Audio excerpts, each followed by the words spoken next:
আসসালামু আলাইকুম ভিউয়ার্স। তো আজকে আপনাদের সাথে একটা বিষয় শেয়ার করি, সেটা হচ্ছে যে আপনার যে মানুষ প্রবাসে এসে যে কাজ যে পায় না, এই কাজ না পাওয়ার পিছনে কারণটা কি আজকে আমি আপনাদেরকে সেই কারণটা জানাচ্ছি। যেহেতু আমি বর্তমান প্রবাসী, তো অনেক কিছুই কিন্তু বোঝা যায় যে আসলে মানুষ কি ভুলটার কারণে কাজ কাম পায় না।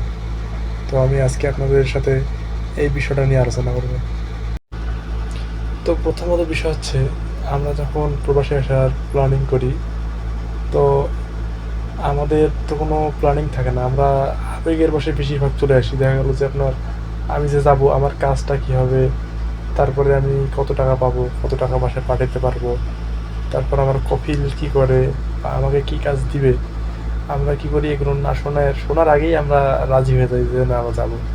এবং আমি অনেকের কাছে শুনলাম যে ভাই আপনি কী কাজে আসছেন বা কী কাজে আসতে চাইছিলেন, তো বললো যে আমার বন্ধু ছিল, আসতাম যে কোনো একটা কাজ দিত। এটা কেমন কথা বলেন?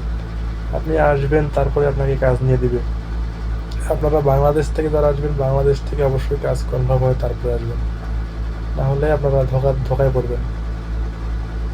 তো আশা করি ভিডিওটি আপনাদের ভালো লাগবে। ভিডিওটি ভালো লাগলে অবশ্যই লাইক, কমেন্ট এবং শেয়ার করবেন। এবং আপনারা কী কী ধরনের ভিডিও দেখতে চান তা অবশ্যই আমার চ্যানেলে কমেন্টসের মাধ্যমে জানাবেন। ধন্যবাদ।